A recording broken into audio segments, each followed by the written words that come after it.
curse of the Joker. Every actor that's played the Joker has had this role haunt them after filming. First, we're going to talk about Jack Nicholson. He played the Joker right before Heath Ledger. And when Heath Ledger died, he told the press, "I warned him." And that's where this theory really stems from. Once an actor has played the Joker, they're kind of cursed. Now remember, Jack Nicholson had already done The Shining, so he had experience playing characters like this. In an interview, he said that since his childhood, he's felt a connection with the Joker. He always had a feeling he was going to end up playing this part. He's been quiet about his actual experience, but when Heath Ledger landed the role in The Dark Knight, he was furious. Heath Ledger passed away soon after playing the part. Check that out in part 2. We're gonna talk about what happened to Heath Ledger. And obviously, I don't mean any disrespect. So the Joker was the last character he ever played before he died. Most people will tell you that this is the best portrayal of the Joker they've seen. I personally agree with that. Heath Ledger ended up passing away right after filming Wrapped. His death was ruled an accident, but some people believe that it was the Joker that got to him. When he was preparing for the role, he locked himself in a hotel room for an entire month. This is from the notebook he kept. He called this his Joker journal, and he only slept 2 hours a night.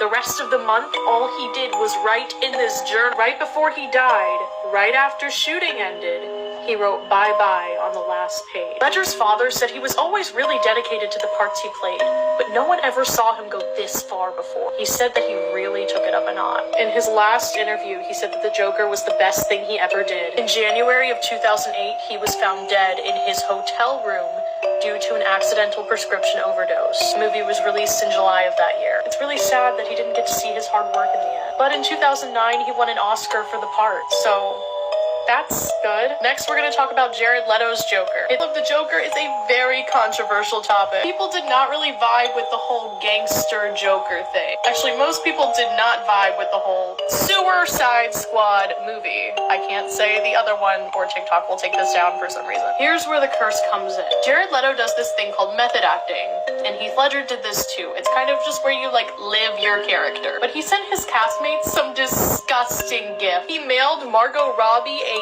dead mouse. He sent Will Smith a pack of bullets and sent the rest of his castmates a dead pig. His cast members said they never met him. They only met the Joker. When he was researching, he was looking at a lot of extreme violence and said it was really getting to him and putting him in a dark, dark place. He said he didn't like what it was doing to him, so he stopped. He'd done a lot of dark films, but he said it had never impacted him the way this impacted him. Next, we're gonna cover Joaquin Phoenix. Jared Leto actually did put a lot of work into the movie I cannot name because this app is this app. And a lot of his part got cut, but there are deleted scenes that show everything that got cut. And honestly, I think the deleted scenes are cool as fuck. I believe, and correct me if I'm wrong, that most of the stuff that was cut was just because of time, which is stupid because I don't know about y'all, but I wanted to see this movie because of the Joker. I feel like the Joker's just so iconic, but I don't know what they were thinking. When the movie came out and he saw how much was cut, he was like, what the fuck? Rightfully so.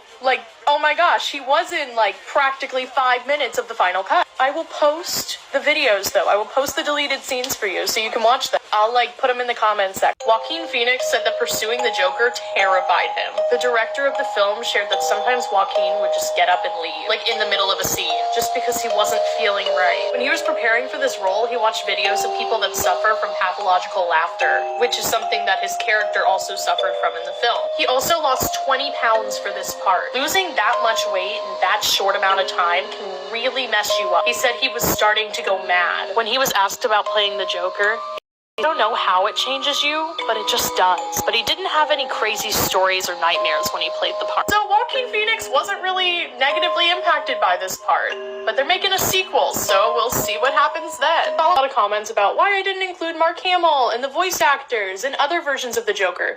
The versions that I did videos on are the only ones that have history of having issues after playing this character.